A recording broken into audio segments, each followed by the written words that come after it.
आप सभी का आई एग्जाम बी के यूट्यूब चैनल पर स्वागत है। ईएसआईसी और ईपीएफओ जेटीओ यानी जूनियर ट्रांसलेटर ऑफिसर की जो परीक्षा होने वाली है 20 अगस्त को, उसके लिए हम आज बहुत महत्वपूर्ण प्रश्नों को देखेंगे कि किस प्रकार से प्रश्न यूपीएससी में आ सकते हैं। इसका सिलेबस आपको पहले ही वीडियो में डिस्कस कर दिया गया है कि इस जेटीओ की परीक्षा में क्या क्या पूछा जाएगा। जैसे वहां पर आपके राजभाषा से प्रश्न होंगे कि संघ की राजभाषा नीति से प्रश्न होंगे, संवैधानिक जो प्रावधान होते हैं उसको लेकर प्रश्न पूछा जाता है, राष्ट्रपति के आदेश जो 1960 में पास किए गए थे उससे भी प्रश्न पूछे जाएंगे, राष्ट्रभाषा और राजभाषा को लेकर प्रश्न पूछे जा सकते हैं आपसे, हिंदी भाषा और साहित्य से भी इसमें प्रश्न आएंगे। यानी पूरा पेपर जो होगा वो हिंदी मीडियम से होगा और उसमें हिंदी भाषा और हिंदी साहित्य के भी प्रश्न होंगे। साथ में राजभाषा से संबंधित जितनी भी समितियां होती हैं या फिर ई गवर्नेंस में हिंदी का स्थान है या हिंदी से संबंधित आईटी टूल्स हैं और परिभाषिक शब्दावली, इन सभी चीजों से आपके प्रश्न पूछे जाएंगे इस परीक्षा में। लेकिन ये जो प्रश्न होंगे वो किस प्रकार से बनेंगे, क्योंकि ये जो परीक्षा होगी वो यूपीएससी के द्वारा करवाई जाएगी, तो आप यूपीएससी का लेवल समझ सकते हैं कि प्रश्न सीधे सीधे वहां पर नहीं पूछे जाएंगे, चाहे वो राजभाषा से संबंधित हो, चाहे वो आपके शब्दावली से संबंधित हो या फिर साहित्य या भाषा से संबंधित कोई भी प्रश्न हो, वहां पर सीधे सीधे उसके ऑप्शन नहीं रखे जाते हैं। तो किस प्रकार से यहाँ पर प्रश्न पूछे जा सकते हैं, उनका प्रकार कैसा हो सकता है, वो सारी चीजें हम यहाँ पर डिस्कस करेंगे। और ये सारे प्रश्न जो है वो आई एग्जाम बी के वेबसाइट में जो मॉक टेस्ट पड़े हुए हैं, जेटीओ के लिए जो मॉक टेस्ट बनाए गए हैं आप लोगों के प्रैक्टिस के लिए, तो उसमें मॉक टेस्ट 2 में जितने भी सवाल हैं 120 प्रश्न रखे जाते हैं इस परीक्षा में, तो उनमें से कुछ प्रश्नों को लिया गया है और आप इससे आइडिया लगा सकते हैं कि मॉक टेस्ट किस तरीके से, कितनी मेहनत से तैयार किया गया है और बिल्कुल उसी तरीके से तैयार हुआ है जिस तरीके से आपके यूपीएससी में प्रश्न पूछे जाते हैं। तो एक एक करके इसमें आप प्रश्नों के प्रकार और उसके लेवल को भी चेक कर सकते हैं।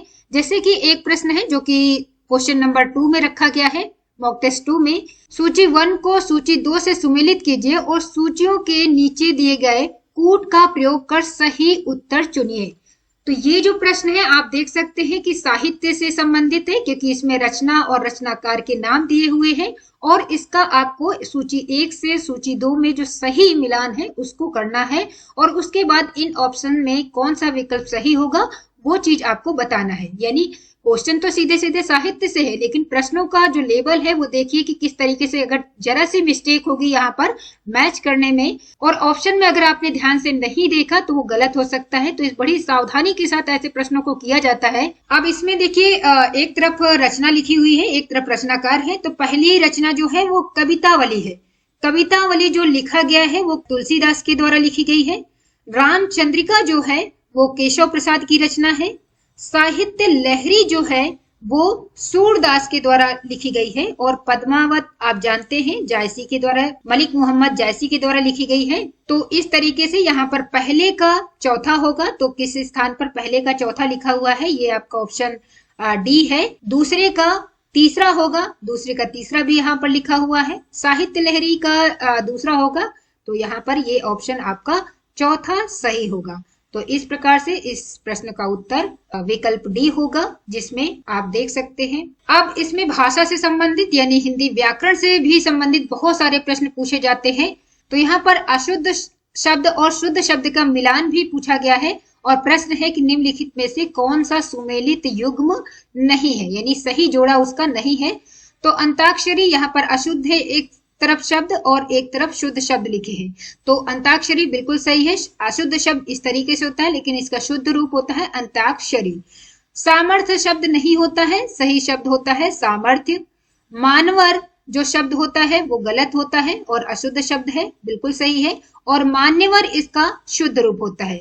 जबकि यहाँ पर जो चौथा विकल्प है केंद्रीकरण और केंद्रीयकरण, तो ये उल्टा लिखा हुआ है। केंद्रीकरण शुद्ध शब्द में आएगा और केंद्रीयकरण जो है वो अशुद्ध शब्द में आएगा। तो इस तरीके से हमारा जो विकल्प होगा वो चौथा यहाँ पर सही होगा। अगला प्रश्न है राजभाषा को लेकर है। राजभाषा में 8वीं अनुसूची बहुत महत्वपूर्ण है, उसमें जिसमें 22 भाषाएं रखी गई है। इस 8वीं अनुसूची में प्रारंभ में सिर्फ 14 भाषाएं थी, लेकिन वर्तमान काल में कुल 22 भाषाएं हैं इस समय पर और आपको बताना है कि 8वीं अनुसूची में वर्णित इनमें से कौन सी भाषा नहीं है। तो यहाँ पर अलग अलग विकल्प में भाषाएं दी गई है और आपको जो सही विकल्प है वो छांटना है। तो संथाली भी है, संस्कृत, मराठी और बोडो भी है 8वीं अनुसूची में। कश्मीरी, मलयालम, तेलुगु, नेपाली, नेपाली यहाँ पर सिक्किम की भाषा है इसलिए वो नेपाली भी है। इसमें कंफ्यूज नहीं होंगे कि नेपाल की भाषा है, सिक्किम की राजभाषा नेपाली भी है। मणिपुरी, कोंकणी, असमिया और डोगरी भी है।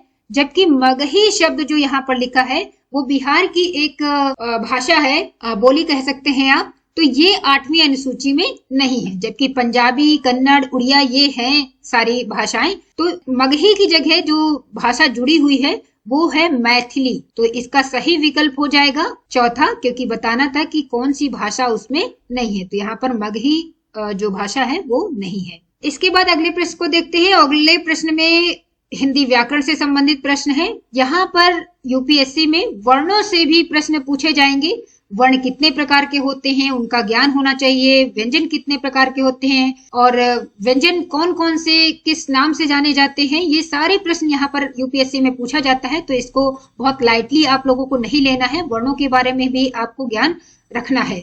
जैसे यहाँ पर प्रश्न है कि ये जो चिन्ह दिखाई पड़ रहा है ये किस चीज का चिन्ह है। तो हिंदी में ये जो चिन्ह होता है वो होता है अनुनासिक का।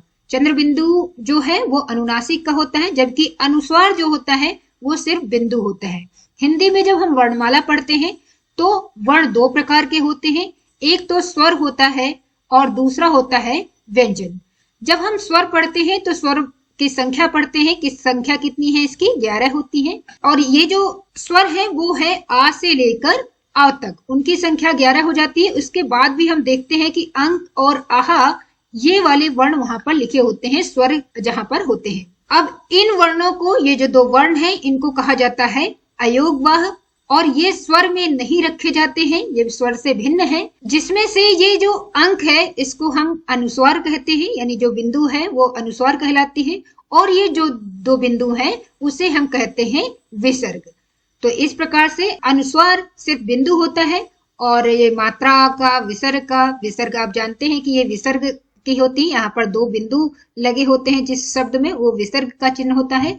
तो सही उत्तर जो है वो है अनुनासिक। अब देखिए यूपीएससी में आपको ऐसे प्रश्न देखने को मिलते हैं जो नॉर्मल किसी परीक्षा में आपको देखने को नहीं मिलते हैं। जैसे राजभाषा से संबंधित और दूसरी परीक्षाएं होती हैं उनमें ऐसे प्रश्न नहीं देखे गए हैं। सीधे सीधे बैंकिंग शब्दावली से ही प्रश्न पूछ लिए जाते हैं जो सरल शब्द होते हैं। लेकिन यहाँ पर देखिए कि यहाँ पर ये गलत हो गया है, यहाँ पर ये हिंदी शब्द उल्टा हो गया, इधर हिंदी शब्द होना चाहिए और यहाँ पर लैटिन शब्द होना चाहिए। अब एक तरफ लैटिन शब्द दिए हुए हैं और दूसरी तरफ हिंदी शब्द दिया हुआ है और आपको बताना है कि किसका सही उत्तर कौन सा होगा, यानी यहाँ पर मैच करके आपको इनमें से सही विकल्प चुनना है। यहाँ पर जो लैटिन का पहला शब्द है वो है एक्टस रियस और एक्टस रियस का जो हिंदी अर्थ होता है वो होता है आपराधिक कृत्य। इसके बाद अमिकस क्यूरिया है जिसका अर्थ होगा न्यायालय मित्र। सब ज्यूडिसी का अर्थ होता है न्यायाधीन और रेस जुडिकाटा का अर्थ होता है पूर्व न्याय, यानी ये सही मिलान पे लिखे हुए हैं। तो इसका जो सही उत्तर होगा वो पहला विकल्प होगा कि पहले का एक सही है, दूसरे का दूसरा, तीसरे का तीसरा और चौथे का चौथा, जो सही शब्द बिल्कुल लिखे हुए हैं। तो इस प्रकार से यहाँ पर पूछे जाते हैं शब्दावली से भी प्रश्न कि लैटिन शब्द के भी हिंदी अर्थ क्या होते हैं वो भी पूछे जाते हैं। इसके बाद शब्दावली में देख सकते हैं शब्दावली के किस प्रकार से प्रश्न बने हुए हैं। एक तरफ अंग्रेजी के शब्द हैं और दूसरी तरफ हिंदी के पर्याय है और आपको सही उत्तर चुनना है। जैसे ओवरड्रा का अर्थ क्या होता है, ओवरड्रा का मतलब होता है अधि आहरण, विथड्रॉ का मतलब होता है आहरण और ओवरड्रा का मतलब होता है अधि आहरण। जबकि दूसरा शब्द जो है वाइप्ड ऑफ लॉसेस, लॉसेस लिखा है तो ये जो विकल्प होगा यहाँ पर, और चौथा होगा जैसे समाप्त हानियां। विंडो लेजर का जो अर्थ है वो है पटल खाता और विंड बिल्स का मतलब होता है निभाव बिल। तो इस तरीके से यहाँ पर सही मिलान होगा, यानी पहले का पहला ही होगा तो यहाँ पर पहला लिखा हुआ है।